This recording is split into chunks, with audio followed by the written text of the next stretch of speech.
ยิงปืนผ้าเนาะคือบ่คือยังไงผ้าก็เห็ดแล้วอันนี้สันอย่างเงี้ย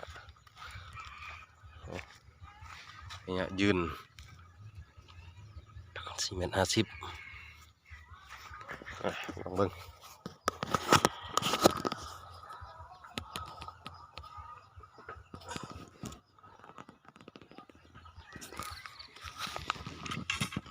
อนุญาตเด้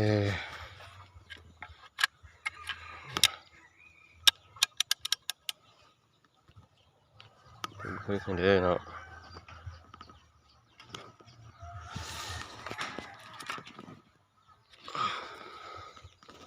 งานยิงมือเดียวเนาะ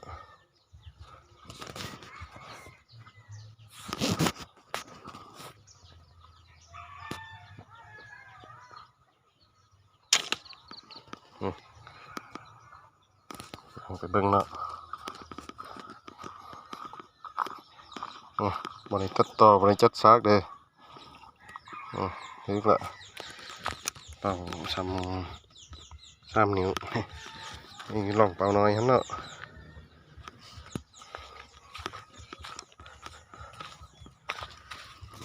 เล็กใช้ง่ายๆจับนี้โยเขาแตบเรียบร้อยขึ้นย่างถือบื้อให้เนาะมีชิ้นหนึ่งฟ้าตุกมันเริ่มน้อยเด้อ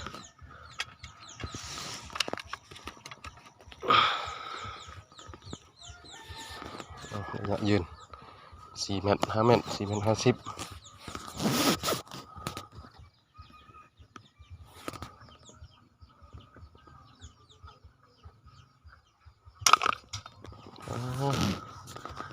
ถึกอยู่เด้อ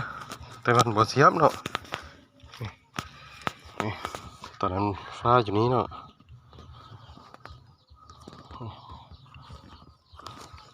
ผ่านละลงนั้นลงนครหลวงขึ้นลูกหนึ่งแถมลูกนั้น3 ลูกนี่เด็กเบิ่งระยะยืน4.50 เมตรอยู่นี้แต่ว่าเรายืนไกลเมตรทีเนาะยืน5 เมตรเลยนะแต่ว่ายิงกองเขาได้สบายนี่ซ้ำเนี่ยขึ้นก็ฝีมือเลยอีกติดมัดหนึ่งจะถือบอลเนาะฟ้าตกน้ำเลย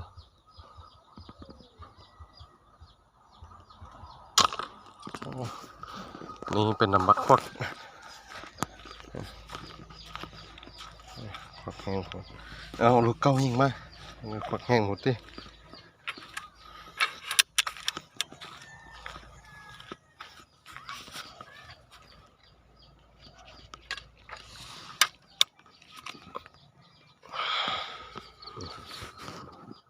บ่มีตัดต่อเลยเนาะ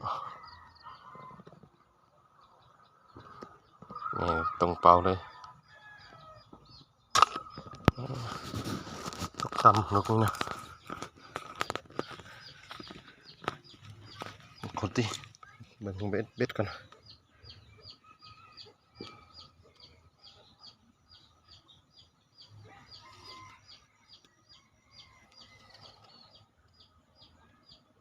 ติดมันหนึ่งลูกนี้ตัวยอมเนาะ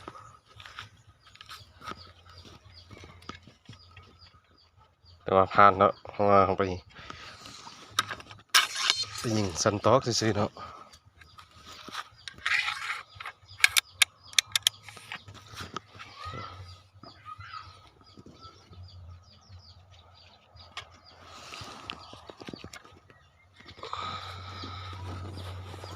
ไปยิงสันตอกบ่ได้ยิงไกลปานนี้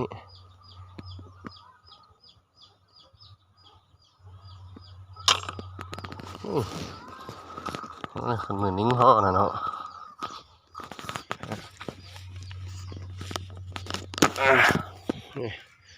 นี่ฟ้าเลยจะอยู่นี้ประมาณเนี้ยถือปถือเต็มเนาะเลยด้าน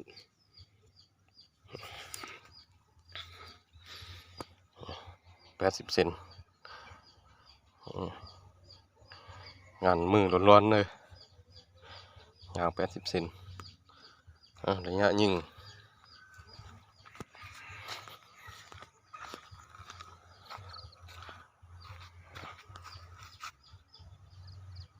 อะไรเลย5 เมตร